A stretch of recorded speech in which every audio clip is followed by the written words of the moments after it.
Shalom à tous. Alors, voici ici cette nouvelle étude qui va démontrer par les Saintes Écritures que l'embryon humain est bien un être humain, contrairement à tous ceux qui légitiment le crime de l'avortement. Et on peut parler d'un génocide qui a lieu avec l'approbation de beaucoup de gouvernements dans ce monde corrompu. Tout d'abord, commençons cette étude par ce verset des Saintes Écritures qui se trouve dans le psaume 139, 16. Mon golem, tes yeux l'ont vu. Alors, mon golem, c'est traduit dans certaines traductions par masse informe, et on peut le traduire aussi donc par embryon, car le mot hébreu, c'est golem, et le mot embryon est arrivé tardivement en réalité dans la langue française, et donc ça correspond à l'embryon donc. Mon embryon, tes yeux l'ont vu, et sur ton livre se trouvaient inscrits tous les jours qui m'étaient réservés avant qu'un seul fût éclos. Amen. Notons qu'aujourd'hui, l'embryon et le fœtus sont les termes employés pour désigner le futur bébé qui grandit dans le ventre de sa maman. La différence tient au développement du bébé. Le terme embryon est employé lors des 8 premières semaines de grossesse, lorsque les organes du petit être humain ne sont pas encore formés. Passé ce premier stade et jusqu'à la naissance, le terme fœtus est employé dès lors que les organes commencent à se former. Ce qui revient souvent chez ceux qui légitiment l'avortement est de dire qu'un embryon n'est pas un être humain, car selon leur définition, un être humain se définit premièrement par le corps complet de celui-ci.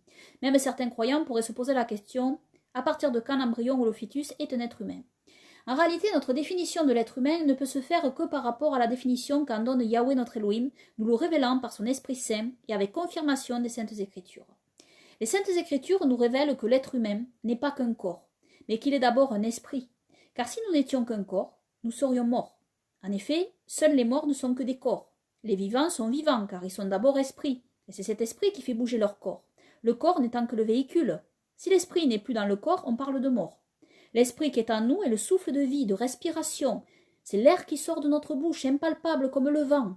En hébreu, il s'agit du même mot, ruach. Et chez les vrais croyants, ce souffle de vie est relié avec le souffle saint d'Elohim qui vit en eux. Le mot esprit, qui se trouve donc dans la Bible, vient donc du mot hébreu ruach, qui signifie plus exactement souffle. Un autre mot synonyme du mot hébreu souffle est neshamat, qui signifie souffle de vie. On peut aussi traduire par respiration ou aussi par âme. Mais pour le mot âme, nous avons plus souvent le mot nefesh. Alors, nous lisons dans la Torah de la Genèse, chapitre 2, verset 7. Yahweh Elohim forma l'Adam de la poussière, de la phare, de la terre. Et la terre ici, c'est le mot Adama. Il souffla dans ses narines une respiration, c'est-à-dire une neshamat de vie, et l'Adam devint une âme vivante, une nefesh raya. Donc notons bien qu'Elohim souffla dans l'Adam, formé de la terre, donc, qui est formé de la terre, et il forma dans l'Adam une neshamat, une respiration de il souffla dans l'Adam une neshamat, une respiration de vie, ce qui fit de l'Adam une âme vivante. Sans cela, il n'est qu'un corps sans vie, une enveloppe, un vase vide. Jacques, chapitre 2, verset 26, la lettre de Jacques. Comme le corps sans âme est mort, de même la foi sans les œuvres est morte. Amen. Et nous pouvons aussi lire ceci. Genèse, chapitre 6, verset 3. Alors Yahweh dit, mon souffle, mon ruach, ne restera pas toujours dans l'homme, car l'homme n'est que chair et ses jours seront de 120 ans. Job, chapitre 27, verset 3 à 4. Aussi longtemps que j'aurai ma respiration, ma neshamat, et que le souffle, le ruach d'Elohim sera dans mes narines, mes lèvres ne prononceront rien d'injuste, ma langue ne dira rien de faux. Amen. Job chapitre 33 verset 4. Le souffle, le ruach d'Elohim m'a créé, et la respiration, la neshamat du Tout-Puissant m'anime. Amen. Job chapitre 34 verset 12 à 15. Non, en vérité, Elohim ne commet pas de mal, le Tout-Puissant ne fausse pas la justice. Amen. Qui lui a confié la direction de la terre? Qui a mis tout l'univers entre ses mains? S'il n'avait de pensée que pour lui-même, s'il retirait à lui son souffle, son ruach, et sa respiration, sa neshamat, toutes les créatures périraient du coup, et l'homme retournerait à la poussière. Amen. Psaume chapitre 104, versets 29 à 30. Tu dérobes ta face, ils sont dans l'épouvante, tu leur retires le souffle, le ruach, ils expirent et retombent dans leur poussière. Tu renvoies ton souffle, ton ruach, ils renaissent et tu renouvelles la face de la terre. Amen. Proverbe, chapitre 20, verset 27. La lampe de Yahweh, la respiration de l'Adam, la neshamat de l'Adam, promène ses lueurs dans les replis du cœur. Amen. Ésaïe, chapitre 42, verset 5. Ainsi parle le Tout-Puissant, Yahweh, qui a créé les cieux et les a déployés, qui a étalé la terre avec ses productions, qui donne la vie aux hommes qui l'habitent, et la respiration, la neshamat, à ceux qui la foulent. Amen. Notre souffle est impalpable, invisible, comme notre neshamat aussi, comme les levants, comme l'imagera notre Seigneur et Sauveur Yahushua, en sachant que le vent et l'esprit en hébreu sont le même mot, c'est le mot rouar. Nous lisons dans l'Évangile de Jean, chapitre 3, verset 8, ce que dit notre Seigneur et Sauveur Yahushua. Le vent souffle où il veut et tu en entends le bruit. Mais tu ne sais d'où il vient ni où il va. Il en est ainsi de tout homme qui est né du souffle. Amen. Ou qui est né de l'esprit, pour traduire. Amen. La femme est une partie de l'homme, car elle est sortie de l'homme, et a donc aussi ce même souffle de vie donné par Elohim.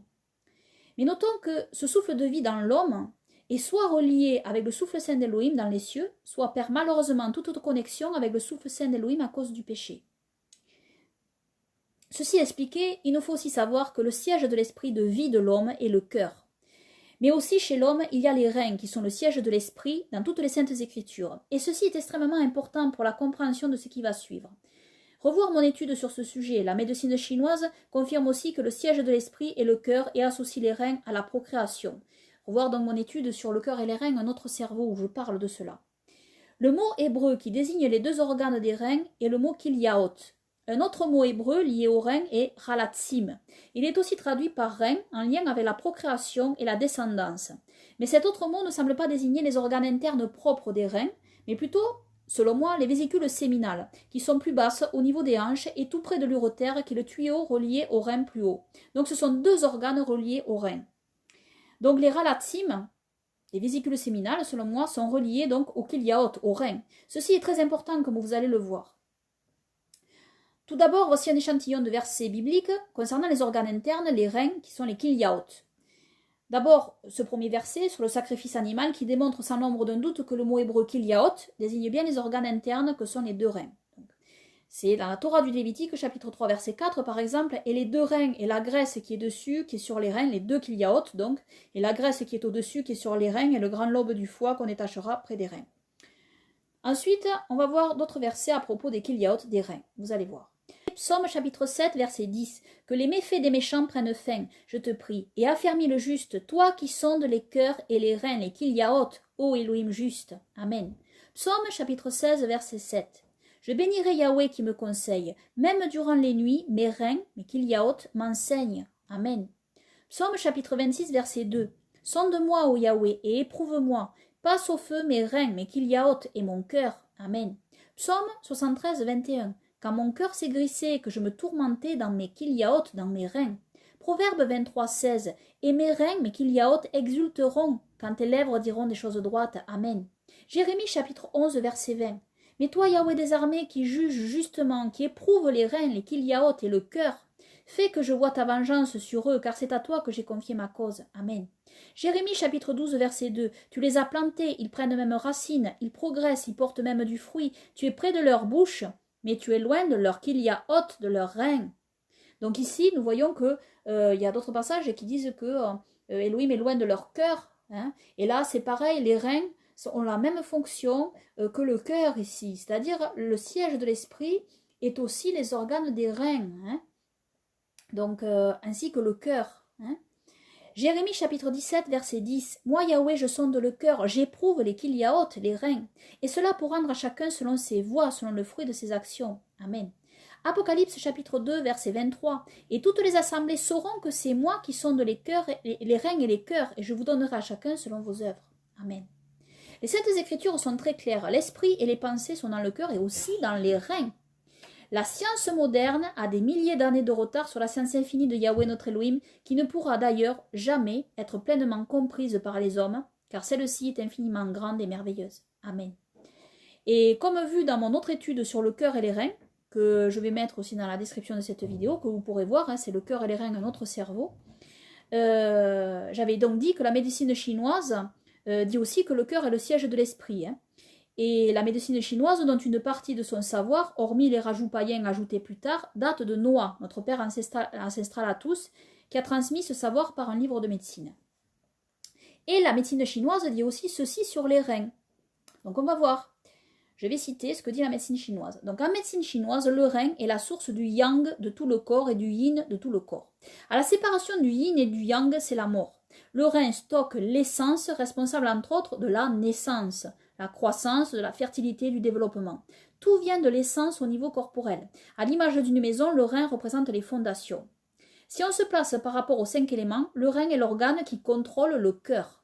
Par son yin, son eau, il rafraîchit le cœur. Là, c'est très intéressant parce qu'il y a un lien entre le cœur et les reins. Le yang, et dans la médecine chinoise, il est dit que le cœur est le siège de l'esprit. Le yang du rein a pour fonction de réchauffer l'essence pour favoriser les fonctions sexuelles.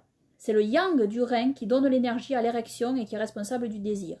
Les cas de surmenage général ou sexuel amènent à un vide d'essence qui entraîne un vide du yang du rein. Les fonctions sexuelles ont également un lien avec le cœur. En cas de vide de yin du rein, le cœur n'est pas rafraîchi par le yin et le feu du cœur ne descend plus. Cela peut provoquer des dysfonctions sexuelles. Le yang du rein soutient le yang de la rate, le yin du rein nourrit le foie, vaporise le poumon. Le rein ancre le chi du poumon, il s'ouvre aux oreilles, se manifeste dans les cheveux, abrite la volonté, contrôle la force et l'habileté, déteste le froid et la sécheresse. Donc tout cela est vraiment intéressant, car nous voyons ici que les reins sont aussi en lien direct avec le cœur, qui est le siège de l'esprit, puisque les reins contrôlent le cœur par son eau qui le rafraîchit, d'où le lien étroit spirituel dans les Saintes Écritures entre ces deux organes. Précisons que ces organes physiologiques, en tant qu'organes mécaniques, sont des contenants, des réceptacles physiques, et ces réceptacles sont parfois malheureusement malades dans leur fonction physiologique, mais sans que cela n'ait d'incidence sur le contenu spirituel, concernant ceux qui ont donné leur vie à Yahweh notre Elohim, à notre Seigneur et Sauveur Yahushua. Amen. Donc nous savons que les reins sont aussi le siège de l'esprit de l'homme relié au cœur. Et les vésicules séminales qui produisent le sperme sont reliées aux reins. Donc bien comprendre que le sperme avec les spermatozoïdes contiennent aussi l'esprit de l'homme. Les spermatozoïdes transportent une partie de l'esprit de l'homme, de son souffle vital, tout comme le vent se divise et se disperse, il en est de même de l'esprit. Lorsque cette énergie vitale sort de l'homme, soit elle se perd, si elle ne peut nidifier, et elle n'est pas faite pour se perdre, c'est la semence, donc elle est faite pour ensemencer, donc elle est faite pour produire. Et Elohim a créé cette semence pour donner la vie. C'est de la vie qui sort. C'est pour ça que, en fait, les païens qui empêchent en fait la procréation, qui ne vivent que pour le désir charnel, en réalité,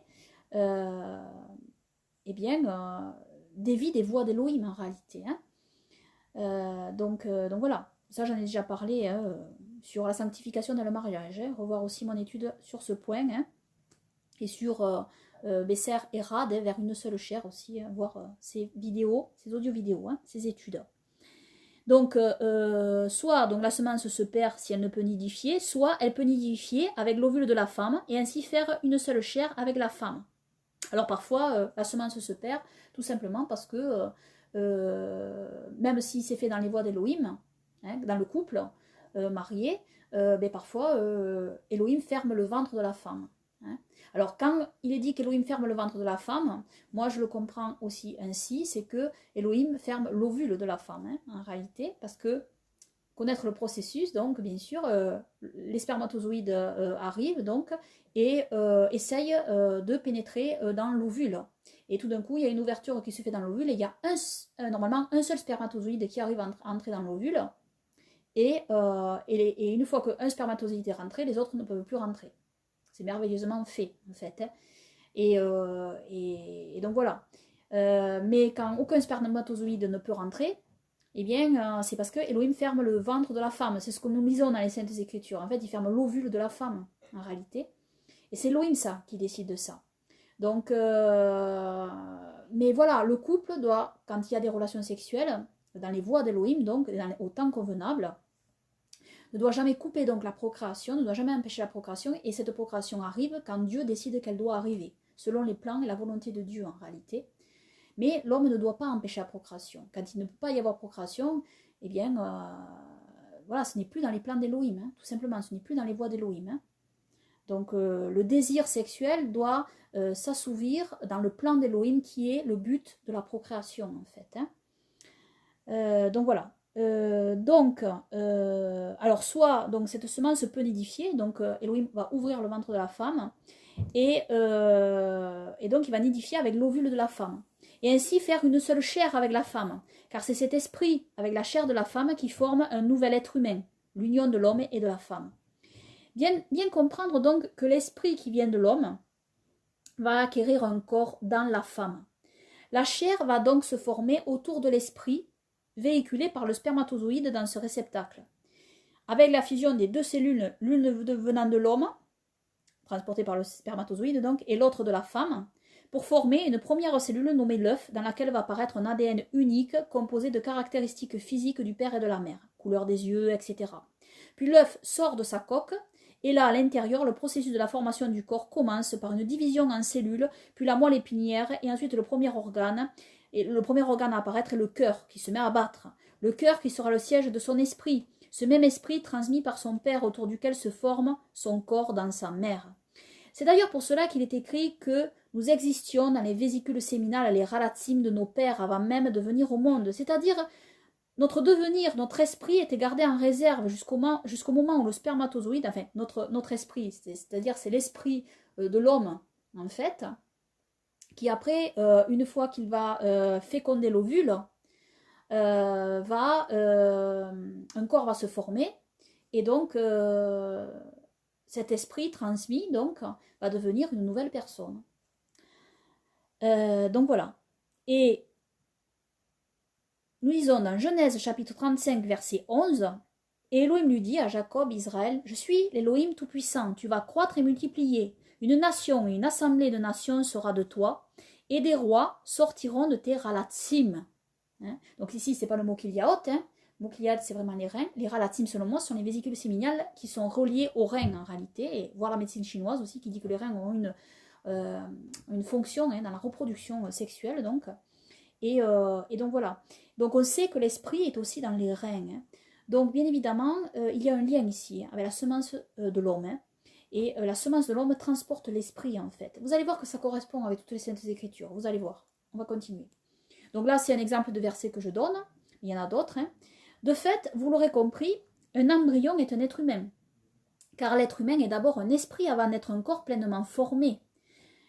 Et oui, parce qu'il y a l'esprit qui est rentré, en fait, qui était dans le spermatozoïde, l'esprit de l'homme, qui transmet, donc, qui est rentré dans l'ovule, donc, hein, et qui commence à former un nouveau corps, en fait. Mais d'abord, il y a l'esprit, en fait, qui est là. Hein. Et rappelons les paroles de notre Seigneur et Sauveur Yahushua, dans Jean, chapitre 6, verset 63. C'est l'esprit qui vivifie, la chair ne sert de rien. Les paroles que je vous dis sont esprit et vie. Amen. Donc, tout cela détruit bien évidemment tous les arguments des pro-avortements qui se justifient de leur crime en disant que l'embryon ou le fœtus n'est pas un être humain sous prétexte que son corps n'est pas terminé. Mais nous ne sommes pas qu'un corps.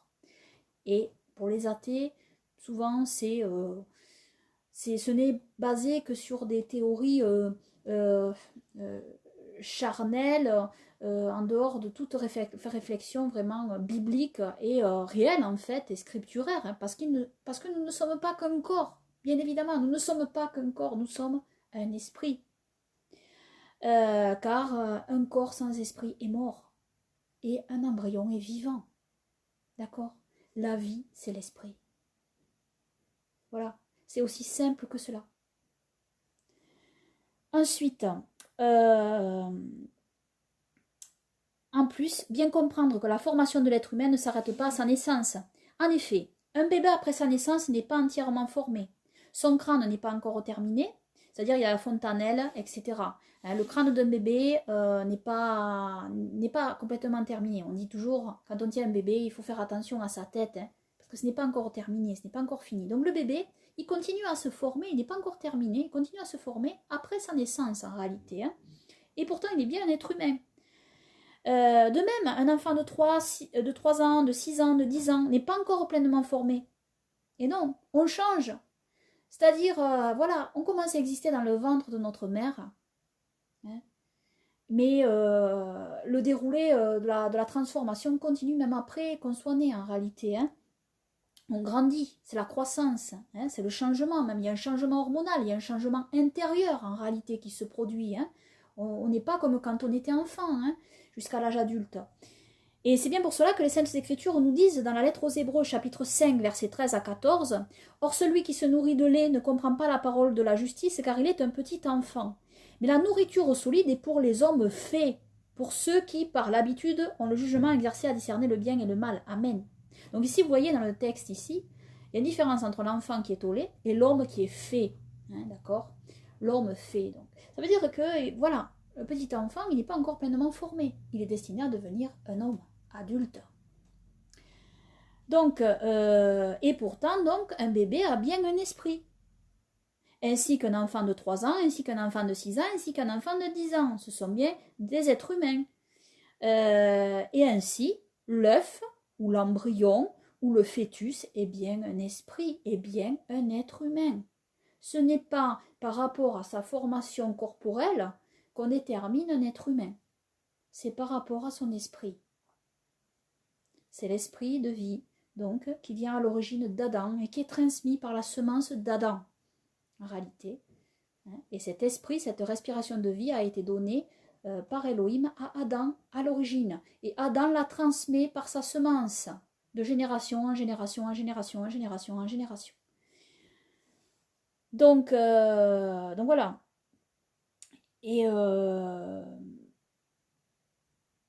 donc voilà, il faut remonter jusqu'à Adam. Hein, et donc revoir la généalogie de la création. Alors la question que vous pourrez poser est la suivante. Mais si un être humain meurt en étant un embryon ou un fœtus, ou même l'œuf avant l'embryon, quoique l'œuf, je crois qu'on l'appelle aussi embryon, hein, me semble bien. Avec quel corps, enfin, ils distinguent, ils disent un œuf et puis après un embryon. Avec quel corps ressuscitera-t-il? La même question peut se poser avec un bébé ou un enfant de 3 ans, de 6 ans, de 10 ans, etc. en réalité. Savoir d'abord qu'Elohim ressuscitera les corps de ceux qui ont eu leur corps détruit. Lire le livre d'Enoch. Enoch, chapitre 61, verset 5. Ces mesures révéleront tous les secrets de l'abîme de la terre et ceux qui ont été détruits par le désert et ceux qui ont été engloutis par les poissons de la mer et par les bêtes, afin qu'ils reviennent et qu'ils s'appuient sur le jour de l'élu. Car il n'y a rien qui périsse devant Yahweh des armées et il n'y a rien qui puisse périr. Amen, amen. Donc si un corps détruit sera ressuscité, un corps non entièrement formé comme un embryon ou un fœtus aussi. Pensez aussi à ceux qui meurent brûlés, hein, où il ne reste plus que des cendres. Donc, avec quel corps ressusciteront-ils? Eh bien, Elohim va leur refaire un corps à la résurrection. Donc, si un corps détruit sera ressuscité, un corps non entièrement formé, comme un embryon ou un fœtus aussi,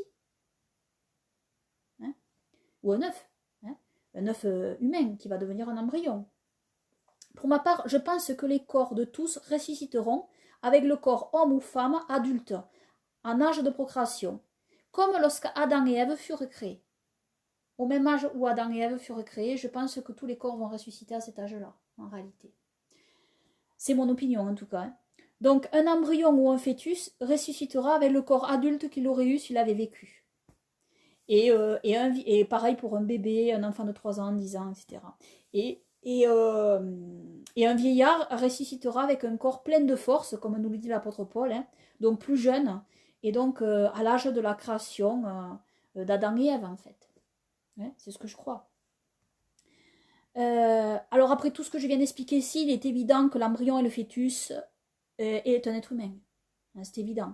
L'autre question qui pourrait se poser est: pourquoi pleurer sur ces êtres humains lors d'avortement, car bien qu'ayant le péché originel transmis par la Zéra, la semence d'Adam, ils n'ont pas péché sur la terre, n'ayant pu choisir entre le bien et le mal. Et ils sont de toute manière avec Elohim après leur mort. Alors, bien que ces êtres humains soient en effet avec Elohim, il est un grand péché que de choisir à la place d'Elohim qui doit vivre et qui doit mourir.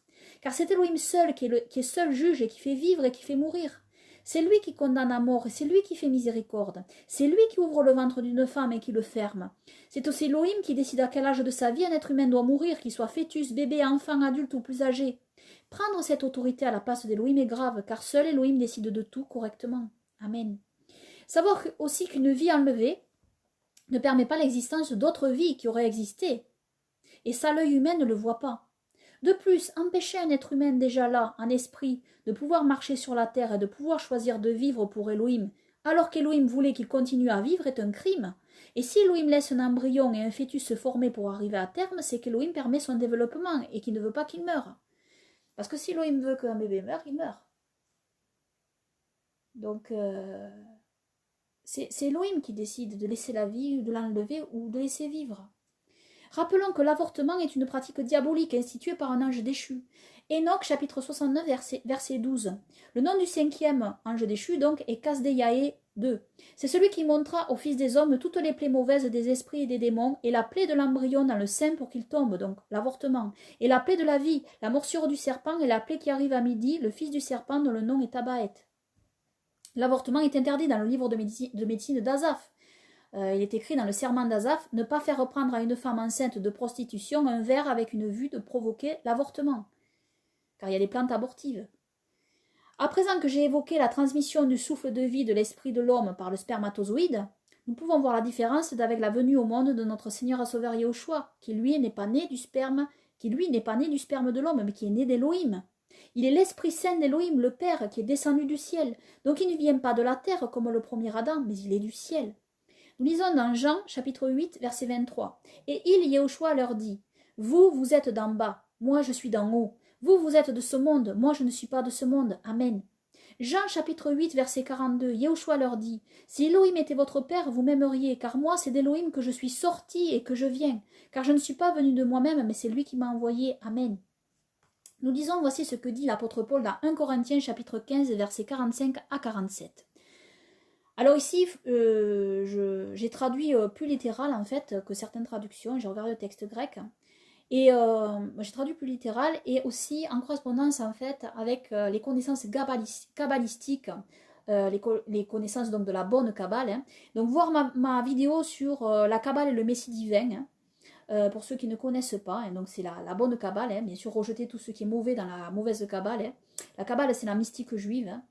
Et l'apôtre Paul parle beaucoup de mystères kabbalistiques en réalité et de savoir en fait dans ses lettres, hein, de ce savoir en fait. Hein. Et dans 1 Corinthiens chapitre 15 versets 45 à 47, donc il dit « Le premier homme, Adam, est devenu une âme vivante. » Alors le premier Adam, donc, il faut savoir que dans la Kabbale, il est appelé Adam Arishon, c'est-à-dire le premier Adam, c'est l'Adam terrestre, donc. Hein.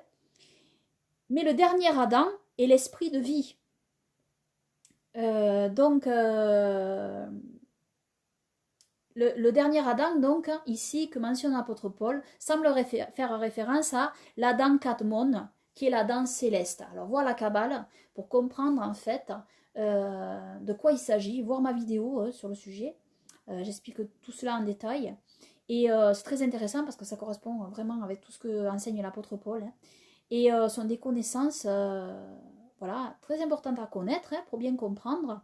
Car l'Adam Kadmon, c'est l'Adam céleste, donc c'est l'image de Dieu hein, qui est dans les cieux. Donc, hein, car Dieu, Elohim le Père,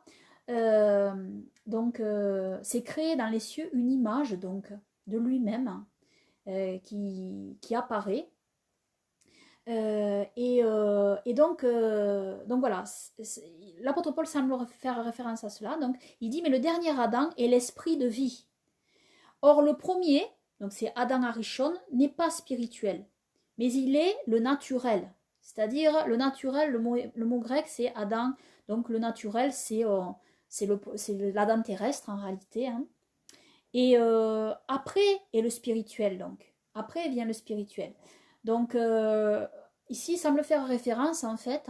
Alors, on va continuer ce qu'il dit. Le premier Adam étant de la terre et terrestre, et le second Adam, Yahweh, est du ciel. Le Seigneur, Kurios, donc il y a écrit en grec, est du ciel. Et le mot Kurios, souvent, c'est employé pour traduire aussi le saint nom d'Elohim, qui est Yahweh, Yehovah, notre Elohim.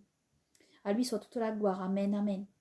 Et donc, dans le texte grec reçu, il y a en plus, et le second Adam, Kurios, donc, le Seigneur, Yahweh, est du ciel.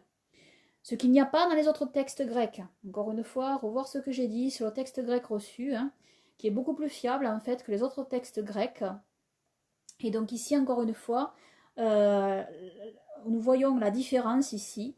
L'apôtre Paul semble parler du premier Adam terrestre, donc qui est venu en premier, et le second Adam, Yahweh et du ciel, qui est venu ensuite, en réalité, qui est notre Seigneur et Sauveur Yahushua.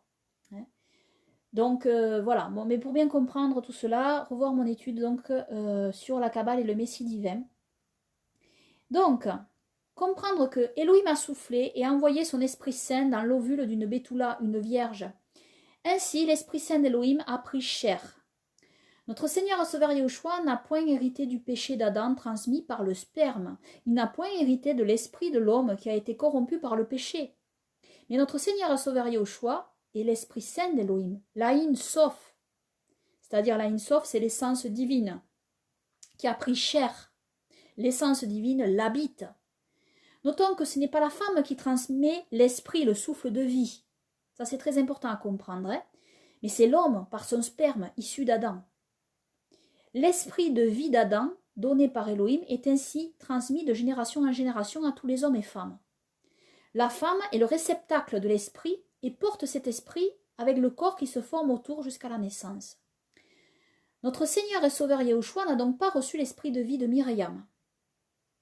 Mais il est l'Esprit Saint de Yahweh Elohim qui est descendu du ciel, et Elohim a formé un corps à son Fils unique engendré dans le ventre d'une Bethoula, une vierge. Le Fils unique engendré vient du Père.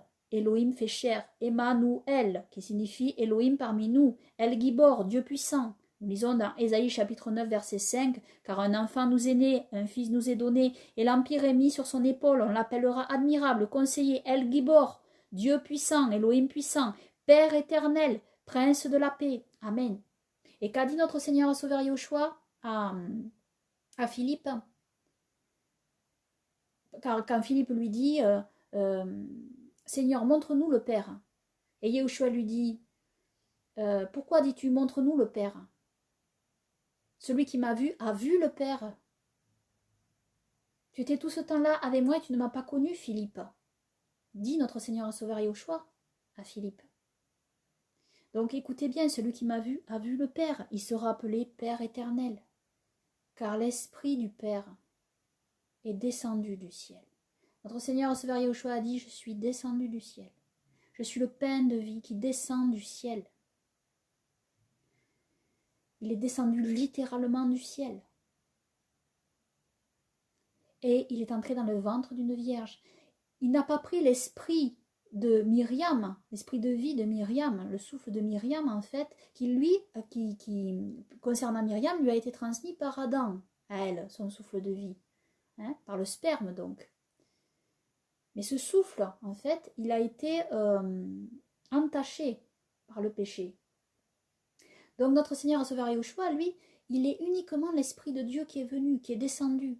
Et ensuite, il est venu donc dans Myriam, et autour de cet esprit, un corps, Elohim a formé un corps. À son Fils unique, Yahushua, notre Seigneur et notre Sauveur. Elohim fait chair. Comme dit l'apôtre Paul dans un texte grec reçu, Dieu a été manifesté en chair. Amen. Donc voilà, c'est dans 1 Timothée chapitre 3, 16, dans le texte grec reçu, et de l'aveu de tous, le mystère de piété est grand. Elohim a été manifesté en chair, justifié par l'Esprit, vu des anges, prêché parmi les nations, cru dans le monde et élevé dans la gloire. Amen. Dans Hébreux chapitre 10, verset 5, c'est pourquoi Machiar, entrant dans le monde, dit « Tu n'as point voulu de sacrifice ni d'offrande, mais tu m'as formé un corps. Amen. » Psaume chapitre 39, verset 7 de la Septante, « Sacrifice et offrande tu n'as pas voulu, mais un corps tu m'as préparé. Ensemble, holocauste et sacrifice pour le péché, tu n'as pas besoin. Amen. » Donc, notre Seigneur et Sauveur Yahushua a été engendré sans péché. Et il est resté sans péché toute sa vie terrestre, et restera sans péché pour l'éternité. Amen. Il ne peut en être autrement, car Elohim ne peut pas pécher. Elohim a voulu réparer la faillibilité du premier Adam, qui lui n'étant pas Elohim, mais un Elohim, fait à l'image d'Elohim, a failli. Tandis que notre Seigneur et Sauveur Yahushua Elohim fait chair, qui est l'image de l'Elohim invisible, n'a pas failli. C'est-à-dire cette image de l'Elohim invisible, c'est l'Adam céleste. Il a passé les tests sur terre, notre Seigneur et Sauveur Yahushua a passé les tests sur terre et a prouvé que seul Elohim est parfait et sans péché, lui seul capable d'être l'homme parfait. et en lui et par lui, son esprit en nous, alors nous sommes parfaits en lui.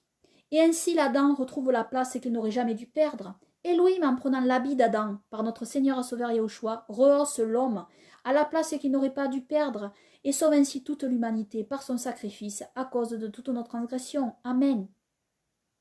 Donc regardez le plan merveilleux de Dieu ici. Donc tous ceux qui nient la divinité de notre Seigneur et Sauveur Yahushua, qui disent que notre Seigneur et Sauveur Yahushua est né de Joseph, est né d'une semence humaine. Tout cela sont de faux croyants. Ne les suivez pas, ne les croyez pas. Ils ne suivent pas notre Seigneur et Sauveur Yahushua, car ils prêchent un faux Yahushua, et cela est gravissime.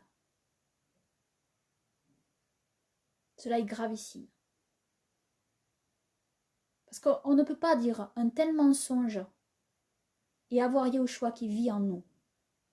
Ce sont des loups ravisseurs qui s'infiltrent dans la bergerie, habillés en brebis. Donc ne les croyez pas et ne suivez pas ces gens-là. Donc voilà, ces gens-là doivent se repentir et venir vraiment au véritable Yahushua, notre Seigneur et notre Sauveur, notre Elohim et notre Roi, Elohim manifesté en chair. Amen. Que toute la gloire, les honneurs, les louanges, les remerciements et l'adoration reviennent à Yahweh, Yehovah, notre Elohim, notre Roi, et à notre Seigneur et Sauveur Yahushua, notre Elohim, notre Roi, et que son règne glorieux vienne, et que nous demeurions dans la sanctification et la paix parfaite de Yahweh, Yahushua, le Roi des rois, l'Elohim des Elohim et le Seigneur des seigneurs, et que son règne vienne, et qu'à lui toute la gloire, les honneurs, l'adoration et les remerciements pour toujours. Amen. Amen.